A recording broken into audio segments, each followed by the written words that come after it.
Hello, everybody. Welcome to the weekly share of the Zera Shimshon, and it is Yud Aleph Kislev and Tavshin Pei Hai, Tavshin Pei Hai, and it's going to be Parshat Vayishlach. Now, the interesting thing about this date tomorrow is Yud Beis Kislev is the yahrzeit Beis Hashem for the Bat Ayin. Now, if those don't know who the Bat Ayin was, you'll have to look it up. But I'll tell you a short story. Rabbi Avram Dov Avrich, and he's buried in Svat. And he actually saved part of this town from a disastrous earthquake when he was living there. That's a whole story, but I won't go into it. Bekitzer, there's a whole big a seafood tonight with Rabbi Biederman. It's probably going to be, who knows how many, 5, 10, maybe tens of thousands of people there tonight. Anyway, I can't go.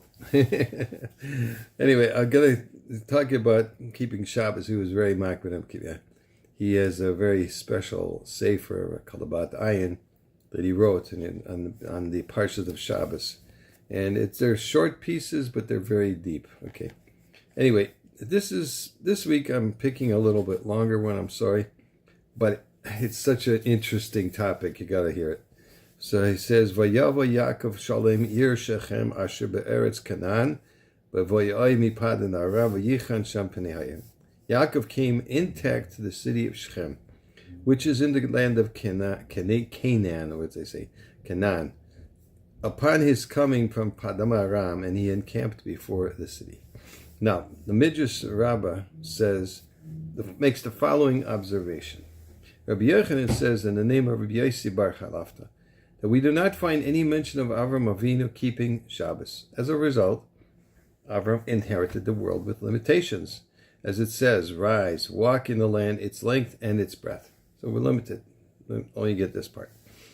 But when it comes to Yaakov Avinu, on the other hand, we do find the concept of Shabbos observance, as it says, and he encamped before the city. He came to the city before sunset, and he set up boundaries, that is Tichum Shabbos, for himself while it was still daytime.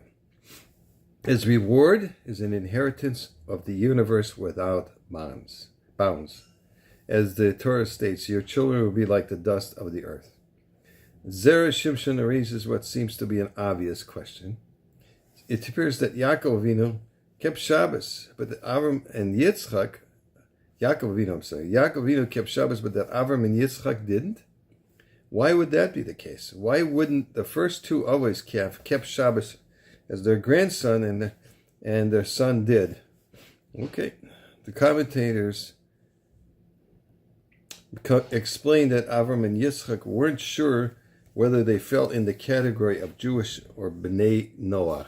There was always that suffix. It's still going on, even in the time of Yosef, when they had a machlekes with the brothers, right?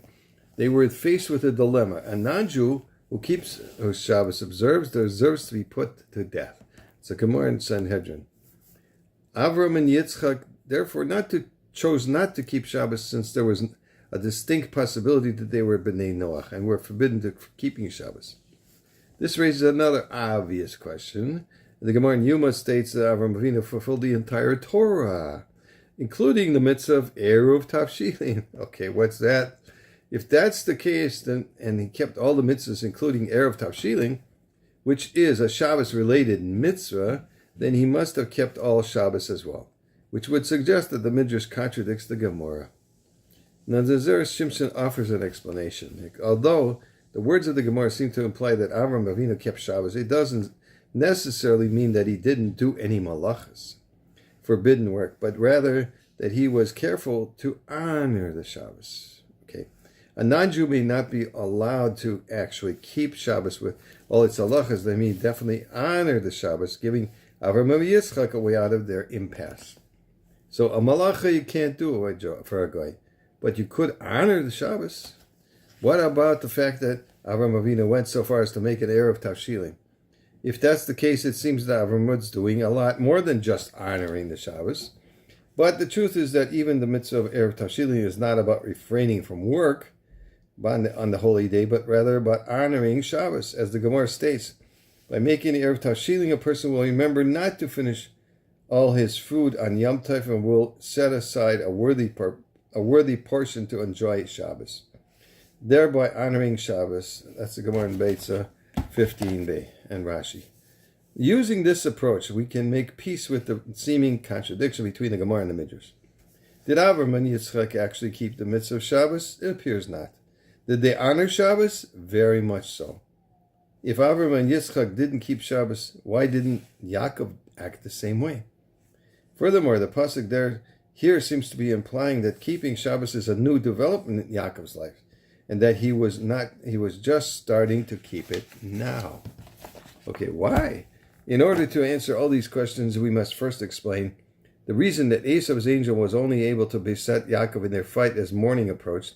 If the angel was more powerful than Yaakov, he should have been able to win the struggle hours before. Why did it take him all night? And if he didn't have the necessary powers, why was he able to get the upper hand as morning arrived? In addition, we should remember the Gemara's statement that says that tzaddikim are greater than angels. This is Gemara in Sanhedrin.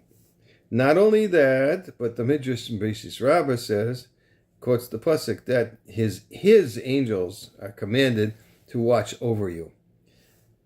It's a pasuk until them, right? 91. See, and it explains it by saying that one who is being protected by the angels is greater than the one doing the protection.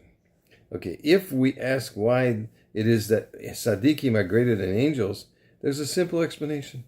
As angels learn while tzaddikim fulfill the actual mitzvahs.